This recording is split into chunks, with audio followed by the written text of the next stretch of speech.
Hi everybody, Joey here again and welcome back. Wow, I actually said that 10 years ago. It's certainly been a long time since I said that introduction. Hi everybody, Joey here again and welcome back. So in today's video, I'm going to give you guys my first supercut. You guys might remember I used to do these series and I'd chop them up just for the algorithm so I could have these different search words. Anyways, this video that you're about to watch is 10 years old, but the information is timeless.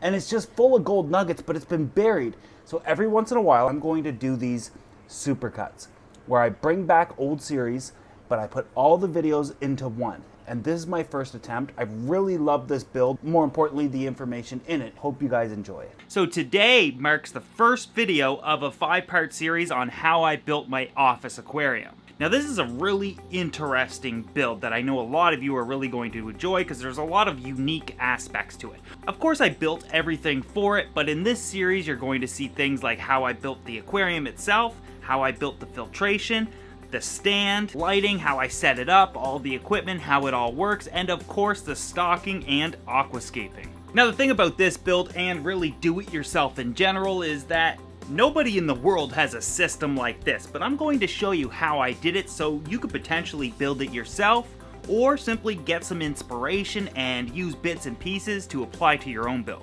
This build had a lot of unique challenges and obstacles that I had to overcome, yet the final outcome is actually one of my favorite builds out of the last few years. Now if you've been following me for any amount of time, you'll remember the 375-gallon acrylic tank build that we just did. You'll also remember that after I built this tank, there was a lot of spare acrylic left over. Now, some of that acrylic I used to build my planted aquarium, which is set up and running right now. And I know a lot of you want to see that build, and it's coming. If you follow me on Facebook, I actually announced the exact date that that build is coming out. So if you're not following me on Facebook, I suggest you do, because it's really easy for me to give you updates like that. Now let's focus on the office tank build. You'll notice that my office is rearranged tremendously. And it is. I had to do quite a bit of renovations to make this happen. I wasn't planning on it, but to accommodate this new build, I had to. And I gotta tell you, I'm entirely pleased that I did. In the future, at some point, when all these series comes out and you see all these tanks that are now in this room, I want to do an office tank tour so you can see everything that I see. I don't know exactly when that tour will come out, but if you're subscribed to this channel, you'll of course get a notification when it does. So like I said, there was a lot of scrap acrylic left over from the 375-gallon tank. It was a lot of odd dimensions of acrylic, but it's some really good pieces, and I had to get creative with it. I had a number of options, yet let's just go ahead and watch what I mentioned before so I can bring you guys up to speed. Now, speaking of getting creative, I still have no idea what I want to do with all of this scrap acrylic. Now, I'll remind you, this piece is 3/4 inch and these two pieces are 3/4 inch cell cast acrylic. This piece here is 6 feet long, 2 feet wide. These two pieces here are 8 feet long and 1 foot wide. These are some pretty sizable pieces of scrap acrylic from the 375-gallon tank build. I should also mention that out of the scrap acrylic from that build, I also already built that planted aquarium cube. We'll take a look at that in a minute though. So I'd like to do one of two things here. I'd like to build some tanks that are either interesting or very useful, or hopefully the both. So we actually talked in the past where I was going to build a tank that would line the wall of my desk, and it would run the length of my desk. However, it would only be about 8 inches front to back, 12 inches tall, and then run the length of the tank. I think that would make for a really interesting tank, and obviously I would get to see it all the time. However, in the live streams on Facebook that I've done, some of you have even suggested doing a large, tall column tank. For example, with this scrap acrylic, I could do a 6-foot tall tank, but it would only be 12 inches around on each side. That would be pretty fun and interesting to see, but I don't think it would be that useful and or practical for stocking. Although I'd be curious to see what you guys would do with it. Last but not least, there's the more practical approach in simply taking the acrylic and building some cube tanks. With the amount of acrylic that I have here, I could build 5 cube tanks, all of which would be 12 inches by 12 inches by 12 inches. What I would do with all 5, I don't know. Then I could do something more rectangular, like 3 tanks that are 24 inches by 12 inches by 12 inches. Or potentially a mixture of cube tanks and rectangular tanks. So I'd like to hear your guys' thoughts on those 4 options, or perhaps you have another idea given the dimensions that I have here. Again, I'm going to let you guys vote, and a pop-up should appear right now. I'll wait to see what you guys think before we move any further with this. So I let you guys vote on what I should do with it, and 74% of you said that I should build the long desk tank. The problem there is I kind of mismeasured how things could go. You see, the desk itself is 90 inches long and 60 inches wide. It's actually a U-shaped desk, so it goes all around here. Now, I couldn't build a 90-inch long tank because there wasn't enough acrylic to do so. I guess I could have, but the tank would have only been about 8 inches wide and 8 inches tall. There's no way I was going to waste the acrylic on that. Although that might have been a pretty neat tank. However, I wanted something more practical. I also didn't want to build it 60 inches long because I could only build it 12 inches wide and 12 inches tall. It'd be a relatively small tank. I wanted to get the biggest tank possible. out of this, but yet keep it long and narrow. Namely because there's not really tanks out there like that, and I wanted to get creative with the stocking. Although I knew exactly what I wanted to keep right from the beginning. So what I ended up doing was taking that long piece that was 6 feet long and 2 feet wide, I cut it right down the center. That gave me 2 pieces that were 6 feet long and 1 foot wide. This would serve as the front and the back of the actual tank. Then I took one of those longer 8-foot pieces that were 8 feet long by 1 feet wide, and I cut that into 3 pieces. One that would be 6 feet long, and the others would be 1 foot long each. The longer piece would serve as the bottom of the tank, and the 2 1-foot pieces would serve as the sides of the tank. So this would end up being a tank that's 6 feet long, 1 feet wide, and 1 foot tall, which gives me about 45 gallons. Now this size aquarium is more practical to the majority of my viewers. I know many of you are not going to be able to build or have any ambitions to build these massive tanks. So I know this office tank will inspire many more of you than these ones would, although these ones are pretty cool themselves. With that tank decided though, it still leaves me with a piece of acrylic that's 8 feet long and 1 feet wide. And remember, this is 3/4 inch cell cast acrylic. With that extra sheet, I'm going to build another tank with it. And I have a good idea for it. So this tank being 6 feet long, 1 feet wide, and 1 foot tall, it would look awkward going on the 90-inch length of the desk, and it would jut out if I went the 60-inch length of it. So I decided I'd move the desk out of the way, and I'd expose a large area on the wall. You'll probably remember the mirror that I glued to the wall previously was there, and I had to remove that, and I mostly broke it and ripped apart the wall. But that's fine because the stand covers it anyway. But this new gap in the wall leaves me with a nice 80-inch length to work with. However, now I'm taking up a massive amount of real estate in a relatively small office where I value storage tremendously. So I really had to take that into consideration when I was building the stand. And that's where this build gets really interesting. But we'll get to that in a couple videos. So with that all out of the way, and with you guys brought up to speed with why I made these decisions, let's talk about how I built this tank. Again, this tank was 6 feet long, 1 foot wide, and 1 foot tall. Made out of 3/4 inch cell cast acrylic. Now given its width and height, I knew automatically I'm not going to need any bracing, so this was going to be a braceless tank, which looks really good once done. To start off, cutting up the acrylic is pretty simple. I used a 10-inch 80-tooth carbide tip blade. Now given that we're using a 3/4 inch material, this means that the welding or cementing method has to apply to its thickness. Now typically you guys have seen me use a method called the capillary method. Now that method is really simple and easy to do with thinner acrylic. You just have to put 2 pieces together and run some cement along the seam. Capillary action wicks the acrylic into the seam and it softens it and cements it together. However, on 3/4 inch, it's too wide to be able to do that and it doesn't wick in far enough. You can try to get it at both sides, but it just ends up making a mess and a horrible seam. Yet the capillary method is tremendously easy. However, we'll be applying the pin method to this aquarium. The first thing you always have to do is peel back the protective paper that's on the acrylic. You can peel a couple inches back and tape it back or just rip it right off. We do this because if any cement gets on that protective paper, it makes a mess of the acrylic. And it's easier to actually see what you're doing. Now, because we're using the pin method, I didn't really need to prepare the edges as well as I normally would. You see, when building an acrylic aquarium, the edges are everything. If your edges are not flat and true, you're going to have a horrible seam. Even with using the blade that I use, you can tend to get some saw marks within it, and you have to remove those. However, the pin method allows the acrylic to melt more before you actually fuse them together, which means all of these light saw marks are basically going to turn into mush and then cement together. You'll see what I mean in a minute. Now, putting an aquarium together while using the pin method on larger aquariums is much different than putting a smaller aquarium or even a larger aquarium using the capillary method. Using the capillary method is very similar to, say, putting together a glass aquarium. Yet using the pin method we approach it much differently. However, this tends to take a lot longer, but results are usually a lot better. You want to start off with either the front or the back panel, laying it down.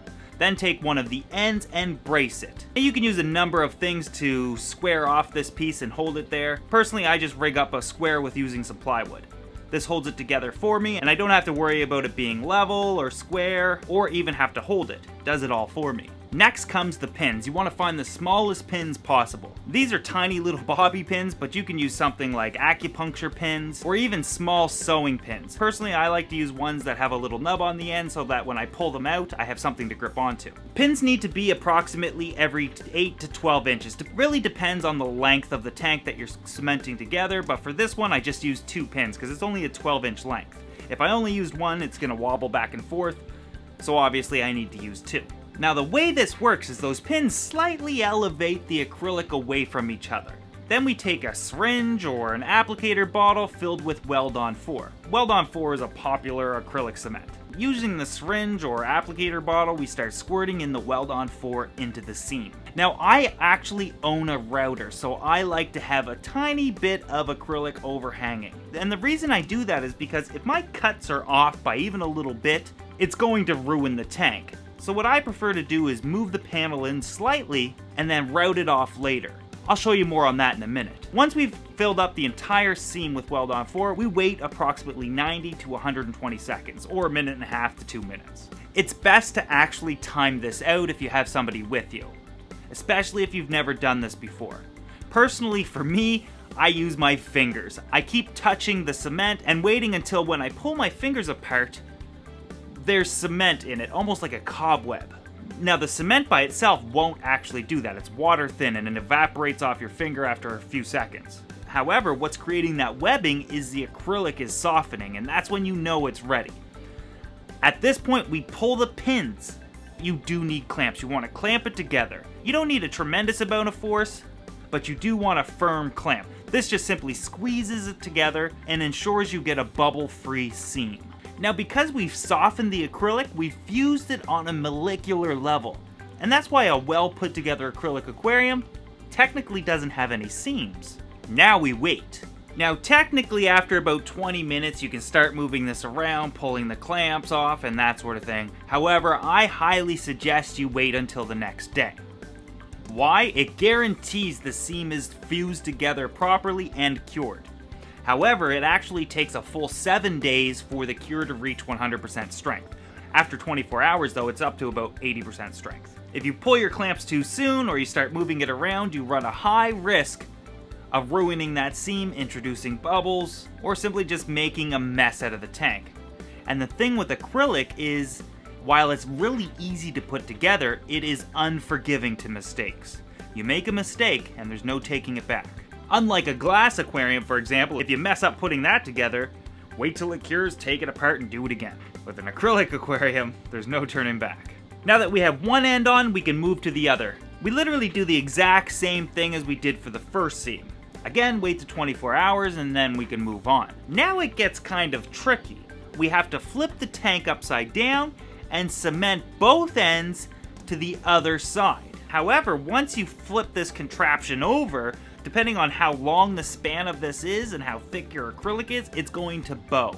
Now bowing isn't a big deal with acrylic, it has a high tensile strength, really difficult to actually snap it, but the problem is that when they bows in the middle, it pushes out the ends, and we can't have that happening. So when cutting up your acrylic, make sure that you cut up a spare piece of plywood or wood the same width as the end panels, so that when you flip this over, you can stick that in between and it stops it from bowing. Now you can do the exact same thing we did to the other sides, to the bottom sides. Again, square them off, put the pins in, apply the cement, wait 1.5 to 2 minutes, and pull the pins. Pulling the pins by hand is not advisable because they are actually stuck in there pretty good, so get a pair of pliers or vice grips or a tool of some sort that will help you pull them out. Just make sure that you brace the side when you're actually pulling it out. Now this thing's starting to look like a fish tank. The last panel is the bottom panel. Now, as long as the rest of this was squared up, even though this is the most cementing, it's actually the easiest because all the hard work is done. You just have to put it in place, prop the pins under it, get some clamps in place and ready, and start cementing. Now, this is technically 14 feet of cementing I have to do, and I should have had somebody there with me that could have pulled the pins, because cementing this will take longer than 2 minutes. It will probably take me 3 to 5 minutes to actually cement the whole thing, and in doing so, I might not be able to pull the pins in time, which will potentially lead to a seam with bubbles in it or one that is not perfectly clear. Why? Because the acrylic is starting to soften up and oxygen gets into it. So I highly advise you, if you are building a big tank, to have somebody there with you that all they have to do is pull the pins right behind you after a certain time. For me, I figured I could move fast enough to get to them in time, which I did, and I kind of lucked out. However, I was really pushing the limit here. After cementing the entire bottom in place and pulling the pins and tightening the clamps, I waited another 24 hours. Now, one thing that you'll notice is that I put the tank up on some wood blocks. I only did this so I can actually get my clamps under it. The downside to building a big tank using the pin method is that you do need a lot of clamps. Luckily for me, I buy them up when I see them on sale. The next day I came back with my router and routed off all of the additional edges. Now I used a double flute 1/4 inch router bit and just ran the entire perimeter of all of the tank. Now the tank is essentially done. It's time to polish it. Now with thinner acrylic, this is really easy. You could take a propane torch or a MAP gas torch and simply flame the edges and it will polish them to be crystal clear. However, on the thicker acrylic, it's really difficult to accomplish this. Why? Because the acrylic is just so thick, it takes a lot longer to flame polish it, and while doing so, well, acrylic's actually flammable. And the longer you have to flame polish, the higher chances it has of catching on fire. Usually it's not going to catch on fire, but you will find that you burn more than you polish. However, there's a lot of plastic polishers out there. I prefer to use Novus products simply because it's available to me. There's a lineup of 3 of them. I've actually shown you guys how to remove scratches from aquariums in past videos, including glass and acrylic aquariums. And when removing scratches from an acrylic aquarium, I showed you how to use Novus. Novus 2 is fine scratch removal, and Novus 3 is heavy scratch removal. Now you can use a combination of 3 and 2, but most likely you'll only need 2. All you have to do is apply a bit to the acrylic you intend to polish, or apply it to a buffing wheel and buff it out. It actually buffs it out really quick. However, it can make a bit of a mess. However, after using it, you go from having a seam you can't see through to having a crystal clear seam.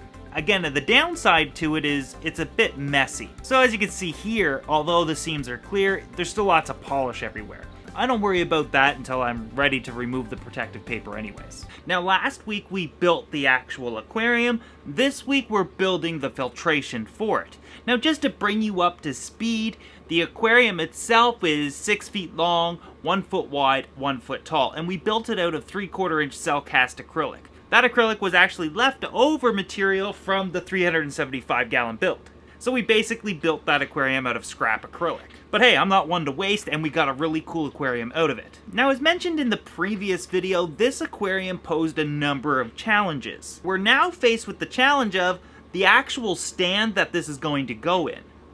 Now, this will make entirely more sense next week when I show you how I built the stand. What I had to do was build an internal filter. I chose to go with an internal filter for a number of reasons. Number one being that it's an all-in-one aquarium, meaning that all of the filtration, the heating, circulation, everything is built directly into the aquarium. Which means I can essentially put this tank wherever I want as long as I have something that can hold it. And given that this is a relatively small tank, having an external filter doesn't really make a lot of sense, and of course a sump wouldn't be entirely all too practical.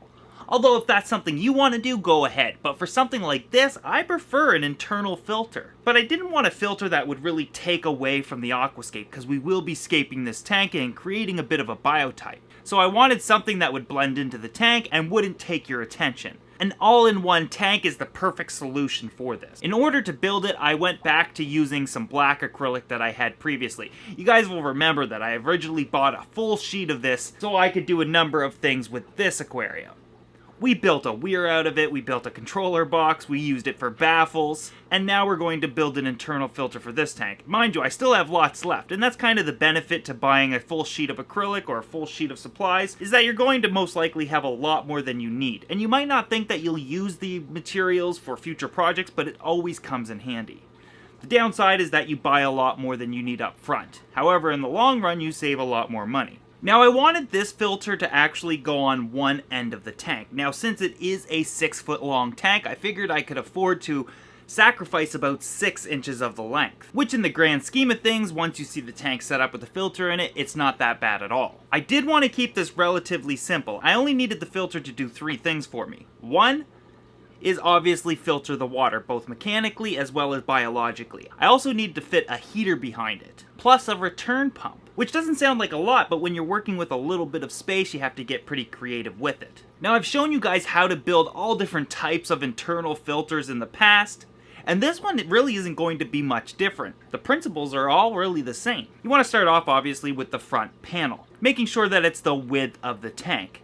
And then depending on how you want to set up the filter behind it, depicts how many of the baffles in behind you'll need. I'm only going with 2, and this is going to be really simple to make. I first played around with the placement of the panels and made sure that it could not only fit what I needed to, but the placement was proper, and then I marked off where I wanted the overflow to go. The overflow or the teeth were cut out typically how I always do, which is on a table saw. I basically clamp a piece of wood on the table saw, and this stops the acrylic from moving too far. As I push the acrylic onto the blade, the wood stops it and sets the depth each one of these gaps will be. Now, if you didn't watch my video on how to build an aquarium where I went into specifics on how to make one of these and how to size the teeth and the gapping, basically going over the flow rates. Now, I knew going into this I would only need this to handle between 200 and 260 gallons per hour. However, this tank is actually going to house some pretty small fish that will most likely breed in this tank and have fry, so I had to keep the gaps in the teeth pretty small.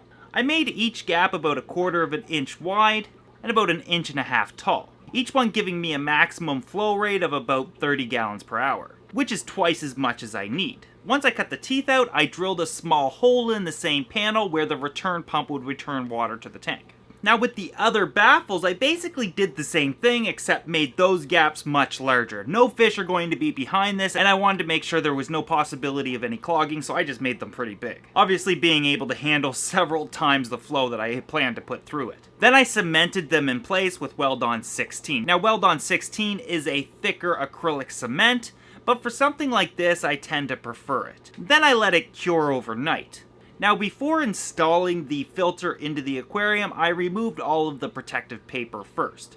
Now, typically I would only remove the inside as the filter is going on the inside, and I wouldn't remove the outside protective tape until the aquarium is actually in place, just to protect it from scratches from me moving it around. But so we could get a proper view, I removed all of it. Now, putting this in place, I didn't cement it in place, and you might think that why wouldn't you cement acrylic to acrylic? And the reason is simple. I decided to silicone it so it wouldn't be a permanent fixture. You see, if I ever decide to do something different with this aquarium, or change it eventually, I'm not completely stuck with this type of filtration.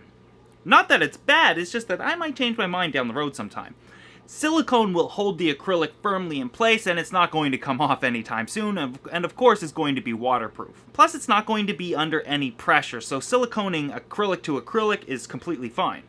However, you can't build an aquarium out of that because the pressure will just blow it apart. I then waited for the silicone to cure, and then I was able to move on to the next step. Now, to give you a basic idea of how this is set up, the first baffle where the teeth are has an area of 6 inches long, 6 inches wide, and 12 inches deep. A capacity of about 7 liters. This is going to be my mechanical filtration and biological filtration department. The middle section is only 2 inches wide, and it's just big enough to slide a heater into place. I don't need a large area for the heater, but the purpose of having it there is so that after the water flows through the biological filtration compartment, it is forced to go up past the heater, so that the water is evenly heated, which makes the heating even more efficient. The last compartment obviously just fits the return pump, and that was 4 inches wide. We'll come back in a minute to how we installed the pump and all of the media and explain exactly how this is going to work. Now, a couple of weeks ago, I did a video on yet another alternative to an aquarium background, and I showed you how you can use window tint and window frosting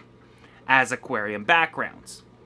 And this tank actually got a window tint. I showed you how to apply it and all the details to it. But one thing that you'll notice is that instead of leaving the filter exposed on the side, I made sure I tinted that as well. Now, under normal circumstances, you can't see through the tint. However, if I shine a flashlight through it, I still can. which is beneficial so I could check in on the filter if I ever need to. With most of the filter completed and the background installed, I could now go ahead with finishing up the filter. We'll start with the pump compartment. This would be the return. I went with an Eheim Compact 1000. I went with it for a number of reasons. They're pretty affordable, they are compact, and they are silent. Plus they have a little adjuster on it so I can adjust the flow up and down. And I know that this pump works well with 1/2-inch CPVC, which is what I was going to use for the return pipe. For the return pipe, I cut some of that CPVC pipe up and attached it to the pump with a little bit of spare hose. On the top, attached a 90-degree elbow and ran a little bit more of the CPVC pipe. On the other side, a couple of more elbows, and that would act as my return. I didn't cement any of this together, simply because the water pressure is not going to be able to blow it apart, and I wanted to be able to adjust the output of the direction of the water flow. The pump is rated at about 260 gallons per hour. The tank being only 45 gallons means that I'll be able to turn the entire tank's volume over in the filter about 5 times per hour, which is ideal for a filter like this. As for the heating compartment, well, only being 45 gallons, I didn't really need a large heater. However, given its dimensions, it does have a pretty decent footprint, which means it's going to lose heat a lot faster than a more compact size. And finding a small, reliable heater that's less than 12 inches tall, that's about 200 watts, isn't as easy as I thought it was going to be. But I did come across a 200 watt Aqua Top titanium heater, and it has a built-in controller, which means it will monitor the temperature of the aquarium, turn the heater on and off as I set it to. This fit in perfectly into the heater compartment as well. Now, I'm not familiar with this brand and it's the first time I bought it, but I have used plenty of titanium heaters in the past and they are really reliable. Now I was ready to move on to the actual filtration portion.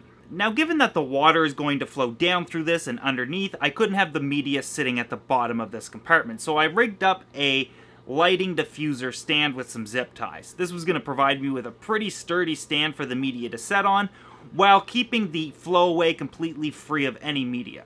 Now for me, I always have a mesh bag of cycled media in a sump or in an aquarium somewhere.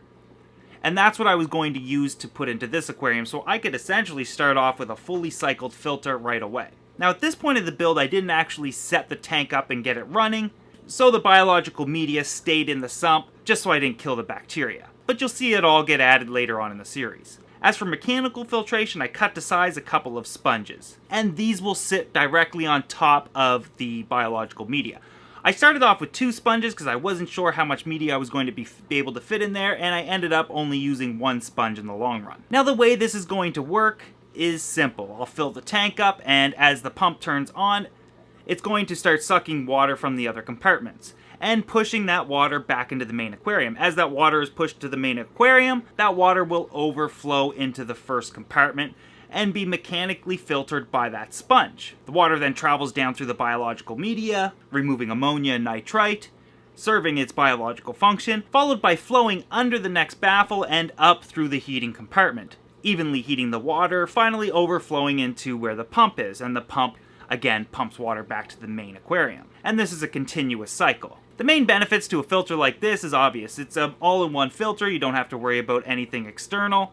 It doesn't take up much space, and it acts almost like a sump. Everything is visually not in the aquarium, and you still get surface skimming of the water, which aids greatly in gas exchange and removing any surface film like protein buildup. Now, in the previous 2 videos, I showed you how to build the aquarium as well as the filtration. Today, I'm going to show you how to build a stand. Now, the ongoing theme, it seems, for this entire series has been the number of challenges I've had to overcome and solve to make this build happen. Now, the first thing there was the actual tank itself. You guys will remember I built it out of the offcuts of the 375 build. The tank I ended up building was 6 feet long, 1 foot wide, 1 foot tall. Pretty unique dimensions, making it about 45 gallons. Now, I had mentioned that it wouldn't fit along my desk either way. So this made me move my desk away from a wall, leaving me with a large area along my wall to have to fill up. Now, there used to be a mirror there, and I ended up ripping the mirror off the wall and kind of ripping a lot of the wall with it. So I just slapped some paint over it because this whole stand is going to cover it anyway. With that said, though, that's a lot of real estate in a small office.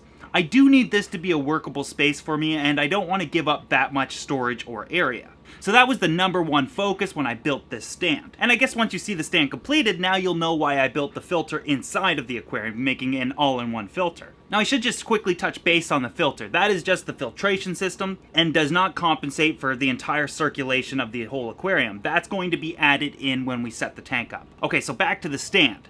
I decided that since I'm taking up such a large space and this is such a unique dimensions of an aquarium, building a regular stand would just take up the whole wall for a relatively small tank. So I decided that if I'm going to build a stand for this, it has to have a tremendous amount of storage with it. One of the things that I've been wanting to add into the office was some shelving or some sort of a bookshelf. And for this build, I decided to kill two birds with one stone. Why not build a stand that also serves as a bookshelf?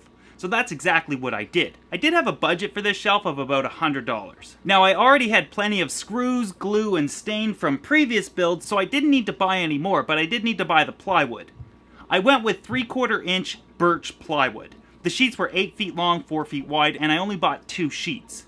So I was a little bit limited in wood and what I could do here, but the end result came out really good. I started with the back panel, and the back panel is 75 inches long by 4 feet tall. Then I moved on to the bottom panel, and the bottom panel ran the same length as the back panel, except it was 13 inches wide. This got glued and screwed into place. The screws that I used were 1.5 inch pre-tape screws. Now pre-tape screws means that I don't have to drill any pilot holes first, and there's no worry about splitting the plywood. Then I moved on to the side panels, which again were glued and screwed in place, followed by the very top of it. Again, gluing and screwing that in place. Now there's not a whole lot of how-to on how to build a shelf like this. It's all square cuts and you can build them however you like and however complicated you like. However, I decided to keep it as simple as possible. With the main frame of the stand now completed, I moved on to the support system. This is actually what the stand is going to sit on. The two supports that I added in were 29 inches long and spaced by 2 feet, so there's 2 feet in between each section. Again, gluing it and screwing it from all sides. This would give the stand something to sit on, but not the complete support system. The next thing I added in was the top panel that the aquarium's actually going to sit on. Once again, gluing and screwing that into place. Now you're probably wondering how I screwed from the back side, and prior to the video I simply marked off where all these panels will go, so I was able to locate those areas with the screws later on. So this would allow me to screw in from any surface. Now came the actual shelving. These would actually serve two purposes. You see, when it comes to plywood or even any aquarium stand, you're dealing with a live load, meaning that the water is actually moving and can cause the stand to shift. What you really want to focus on is that there is no twisting that can occur. So the shelves I added in are not only going to allow me more storage, but also further support the stand itself. Now again, each area is 24 inches long. However, I was running out of plywood fast, so on either side I was only able to have one shelf each, and there's about a 13-inch gap below and above. In the middle I was able to put in 2 shelves, and between each one there's about 9 inches of gap. So totally usable space. Now you'll notice that the top would allow me for storage as well, to place things on top of there, but there was really no support. Even as is though, given the length and width of that top panel, as well as the thickness of this plywood, I wouldn't really get any bowing with putting typical stuff up there. However, I did have the thought that I might want to add a small aquarium to the top of it at some point, so I took a piece of 2-inch strip of plywood and put it underneath the top panel for additional bracing, again gluing and screwing it in. So even though this is a really simple design, the most important thing you can do is make sure everything is square. Once the shelving was in place, I needed to further brace the two ends, because really they were only held by glue and screws. So I took some 1.5 inch plywood strips and put them under the entire perimeter of that panel and screwed and glued them in place, making this incredibly strong. Now at this point I was really thinking about adding doors at least to the two ends, but I ran out of plywood, plus to get the hardware for the hinges and handles, it just kept adding up. So I decided to leave everything as is and moved on to routing all of the edges of the stand. I used my router and a 1/2 inch bevel to route every edge of the stand, again matching the rest of my aquarium stands. After I was done routing, I was now ready to move on to staining. Now again, I wanted to make this stand not only be easy, cost-effective, as well as functional, but I also wanted it to blend in with the other stands that I built for this room. So I went with the same stain that I already used for the other stands. Now this is a stain and polyurethane in one, and the color is called Tudor. Although at this point I'm pretty sick of staining stands because it's a tremendous amount of work. However, because I'm using shop grade plywood, meaning that both sides of the plywood are finished, there was very little prep work. After applying the first coat of stain, I waited about 24 hours. However, once you coat plywood with its first stain, it does cause the wood fibers to lift a bit. And a light sanding with some steel wool will get rid of that. And then you'll remove any debris with some tack cloth, which is basically like some sticky cloth. And then you continuously repeat this step until you get to the color you want. I had to apply 4 coats to match the colors that are already in the room. So I had to do all of this 4 times over 4 days. Now what really made this take so long is that I coated the entire surface of the entire stand. Why? Because there's going to be an aquarium on it and I might drip water or there might be some evaporation which might cause some condensation on it at some point. And I wanted to ensure that the wood was properly sealed all over the place. It's not really the stain that causes it to seal, but the polyurethane that truly protects it. It's what gives it its glossy finish. However, once completed, it looked really good and it totally matches the other stands in this room. Now, so far, I've shown you how to build the aquarium, then we moved on to building the filtration, followed by the stand, which doubled as a bookshelf. Today, we're going to set it all up. In the final video, we'll aquascape it and stock it. Now the first thing I did was free up a space in my office and put the stand in place. The very next thing I moved on to was actually the lighting. Now if you'll remember, the tank is only 12 inches tall, but the space that the tank goes into is a total of 18 inches tall. So this gives me about 6 inches of space to be able to get into the tank, work in it if I need to, as well as incorporate some lighting. However, ever since we built the pendant style lighting for the 375 gallon, I've really enjoyed the fact of having the lights elevated away from the aquarium, just giving me complete and full access to everything within it. So what I ended up doing, and many of you guys will know this type of lighting because we've done several projects incorporating it in the past, is using the LED light strips. Again, about 12 feet of this, including the controller, the power source, and the remote, only cost about $15 to $20 depending on where you get them. To install it, I decided to actually attach it to the top of the shelf, meaning that the LEDs will point directly down, yet the only thing visible about the lights will be the light that they're emitting. I'll still have full and complete access to the aquarium, and there won't be any clutter. Now, if you've ever worked with these LED strips, you know that you can cut them at certain points within the strip, and they'll continue to work. On one side is a piece of paper that you can remove, revealing a tacky tape. Now ideally, this is the only type of thing I would need, is to use the tape to attach this to the top of the stand, but in my experience, that tape simply lets go over time. So I took some 1/4-inch staples and stapled it all in place. I made sure not to press the staples in, so not to pinch the LED strip though. They're holding it in firmly, but not applying any real pressure. Before moving any further, I tested them out just to make sure they worked. Then I took a double-sided sponge tape and attached that to the receiver and stuck that to the stand as well, holding that firmly in place and tucked out of the way. Now these lights only work on point of sight, meaning that you have to point the remote at the infrared controller. And there's this little wire that comes out that you have to point it at. So I just let that curl up under the brace of the stand, and it kind of just stayed in place. I'll probably end up making that look a little better in the future, but for now that's fine. Then you'll remember that we set the filter up and I explained how all of that works. Then I took the entire aquarium and put it into place. Now if you didn't notice when we were setting the lights up, there's actually a little hole in the bottom corner of the stand. I actually drilled this previously so I would be able to run all my power cords through it later on. And that's exactly what I did. As I was putting the tank in place, I took all power cords that I needed to go through that hole and started to run them through. Then got the aquarium in place and made sure it was centered on the stand. From there, I took some more double-sided sponge tape and applied it to the heater's controller and stuck that to a visible portion on the back wall of the stand. Then ran the temperature probe into the aquarium. Then of course I tested out the lights once again, and as you can see, it lights up the tank nicely. Now these lights are not meant to grow anything or have plants or coral or anything like that. They're just meant to have a creative way to see your fish and light up the tank, and that's all they do. As you can see though, I can change the colors and create my own if I want to. However, what you will also notice is that, remember when we installed the brace on the top of the aquarium stand? Well, the lights are sort of hiding behind it. So it sort of gives the illusion that the lights are recessed into the stand, which I thought was pretty cool. Now, since there might be a little splashing or evaporation that occurs within the filter itself, I took another piece of black acrylic and made a tiny little lid and placed that on top. And it fits quite snugly. Now at this point I was ready to fill the tank up and do some water testing with the filtration and see how it all would work. I still had to make some minor adjustments to the filter, and those included creating some fail-safes, but we'll get to those in a minute. The next thing I decided to do, and I guess I'll show a little bit of the scaping in this video, is add in the sand. I went with pool filtration sand. It's a clean, economical alternative to purchasing it. I used about 40 pounds of this. Now what I find with this brand of pool filtration sand is that even though I showed you how to clean this stuff in the past, I do find that this stuff doesn't really need it at all. So I added in all the sand, smoothed it out, and made sure that it was evenly distributed within the aquarium, and laid it flat, with it slightly grading towards the back. Which in my opinion doesn't look natural at all, but given the fish that I'm adding and the aquascaping that I'm going to be doing, they're going to do their own thing with this aquarium. So I wanted to give you guys a stark example of what these fish are capable of, going from extremely flat and smoothed out sand to what they end up doing to it. At this point I filled the aquarium up at the temperature that the fish are in their quarantine at. This would just allow me to add them in sooner when I'm ready. Now at this point I turned all of the equipment on and made sure the temperature of the aquarium was just right. Then I took some already previously cycled media in a mesh bag and added it to the filter. Now I've expressed several times in the past to always have additional cycled media within your aquarium, your sump, or wherever it may be, even if it's a simple sponge.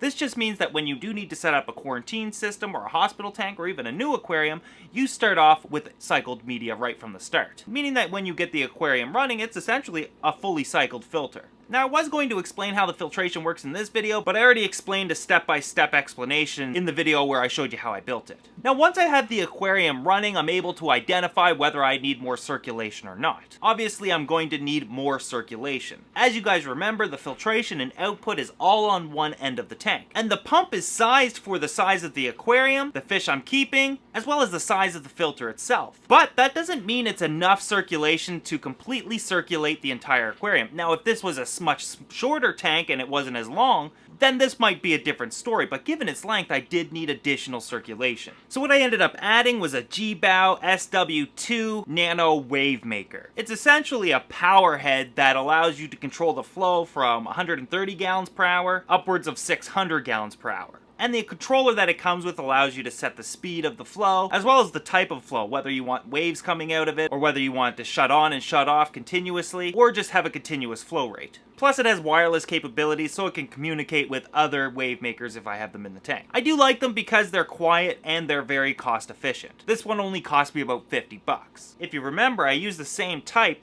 but a much larger size, on the 375 gallon tank. With the aquarium now set up, it's brought up to temperature, the cycled media has been added, as well as circulation has been addressed. The only thing I was kind of missing was lids. Now I didn't want to go with lids for this aquarium because I thought it would kind of take away from the appearance of the tank. However, I decided I'd add on some lids just to prevent fish from jumping, heat loss, and evaporation. I didn't really have anything planned for the lids, so I used some scrap double wall polycarbonate panels that I had left over from previous builds. I actually used the same types on the 375 as well. Now with the tank essentially completed, I have to create some fail-safes, meaning that what's the worst thing that could happen to this aquarium and then try to prevent it before adding the fish in. Now you could probably do this before you set everything up, however I like to have water in the tank so I can turn the pumps on and watch everything work and create problems that the filter might encounter. The first thing that I needed to do was, what if the sponges clog, the water's not going to have anywhere to go?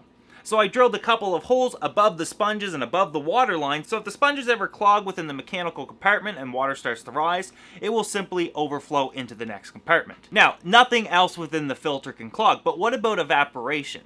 Well, evaporation within this aquarium happens tremendously slow. It's just due to it being well covered. However, in order for me to run into any problems with this filter, I need to lose about 5 gallons of water due to evaporation, which I'm obviously going to catch in advance. An evaporation of 5 gallons is probably going to take this tank at least over a week. However, I do water changes a lot more frequently than just once a week. But just in case, if water starts to evaporate within the tank, what will actually happen is water will drop all together within the aquarium and no longer be able to overflow into the filter compartment, and that compartment will run dry. One way to combat that is to drill some small holes within the pump compartment below the weir's teeth.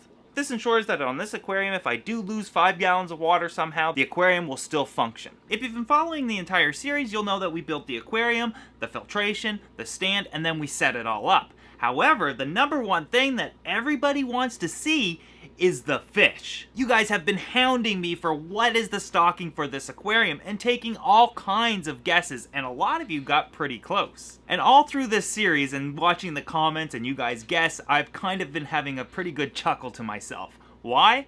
I already showed you guys these fish in a past video. About 6 weeks ago, I did a video on how to add fish to your aquarium, and one of the fish that I showed being acclimated was the fish for the new office aquarium.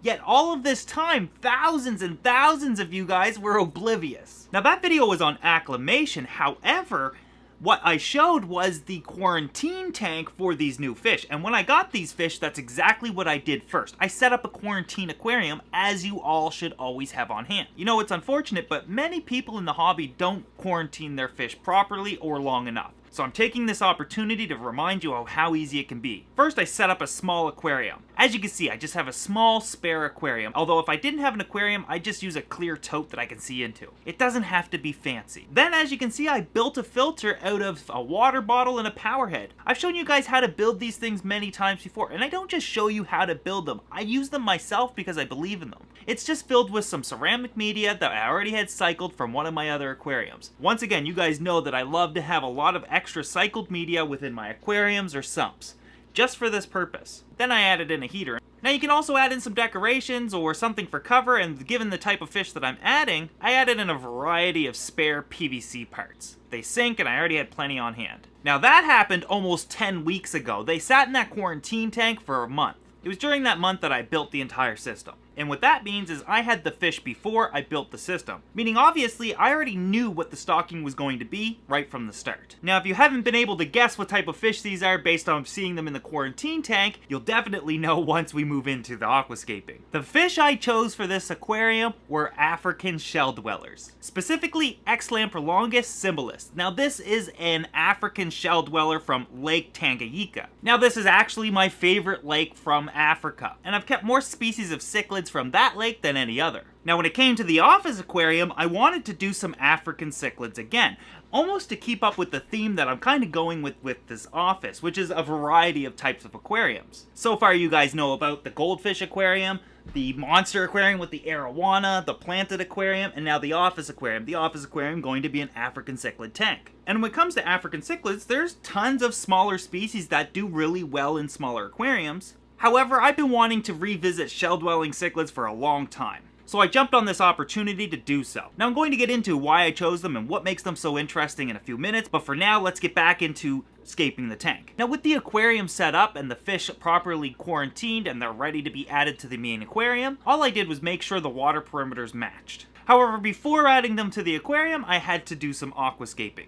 Now obviously shell-dwelling cichlids require shells in the aquarium. The shells that I added to the aquarium were a variety of sizes, essentially 3 different sizes. 1 inch, 1.5 inch, and 2 inch. They're just rounded shells of various different colors that I picked up on Amazon. I added about 100 to the tank, first boiling them to make sure that they were safe for the aquarium. Once added to the tank, most of them will float because they trap air, so you have to actually individually remove the air, which is kind of annoying, but once you do, you don't have to do it again. Then I spaced them randomly throughout the aquarium and slightly pushed them into the substrate.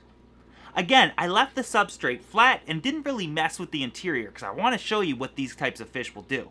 I got about 20 similis to start, which is a really good colony to start out with. It means that I'm going to get a good variety of females and males. After the first day of adding them to the aquarium, for the most part, all they did was hide in the shells, which was to be expected. However, as the days progressed and they became more and more comfortable in the aquarium, they started to act the way they're supposed to, which is create their own territories and make their own homes. They'll do this by moving the shells around, burying some of the shells, establishing their territories, and really just taking the sand and building it up to however they want. Within a day, the entire aquascape was entirely different, and it's one that will constantly change.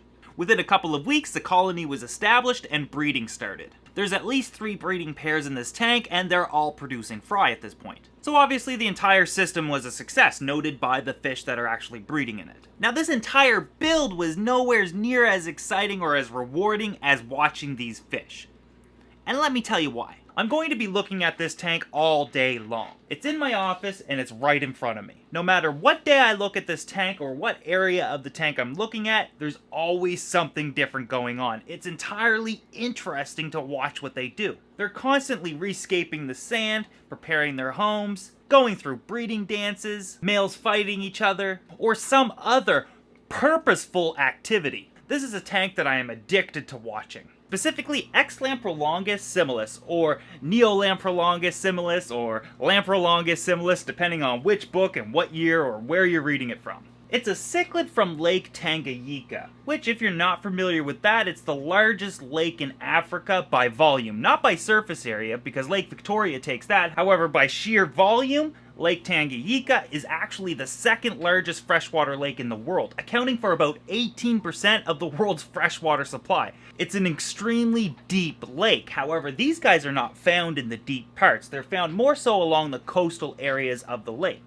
This species generally in water up to 15 feet deep. Now, if you go on Google Images and try to find their natural habitat, what you're going to find is nothing but sand and shells. You see, there's several species of African shell dwellers, and one of the species that the similis often gets confused for is the Lamprolongus multifasciatus, also known as the multi. Why does it get confused for them? Well, at first glance, they actually look identical. However, if you know what to look for, the differences are quite obvious. Now, if you were to look at a multifasciatus, you'll notice that the striping stops at their head. It actually does not continue to stripe over their head. In fact, the striping on a multifasciatus stops at their operculum, which is essentially their gill cover or gill plate, whatever you want to call it. However, with the similis, the striping continues over their head and over the gill plate. So above all else, that's the easiest way to tell the two apart. You don't need experience with both of them, you don't need two of them side by side, you just gotta look at their striping and if it goes past their gill plate. The other species of shell dwellers are easy to tell apart.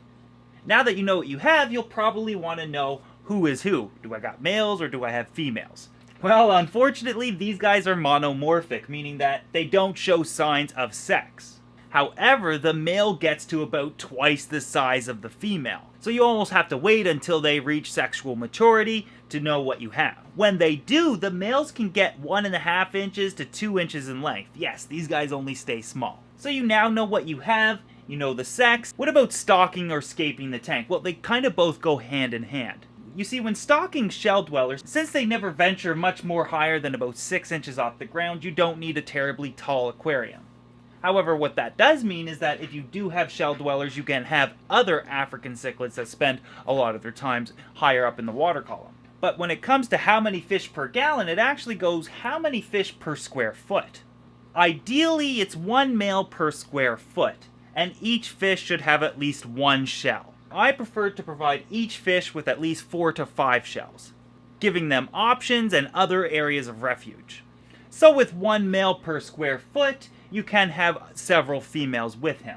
Now, depending on the size of the tank and the layout of it, you can most likely exceed those limitations, but when dealing with a smaller aquarium like this, I definitely wouldn't go much bigger. Ideally, you would start out with a pair. In no time, they'll start spawning and establish your colony for you.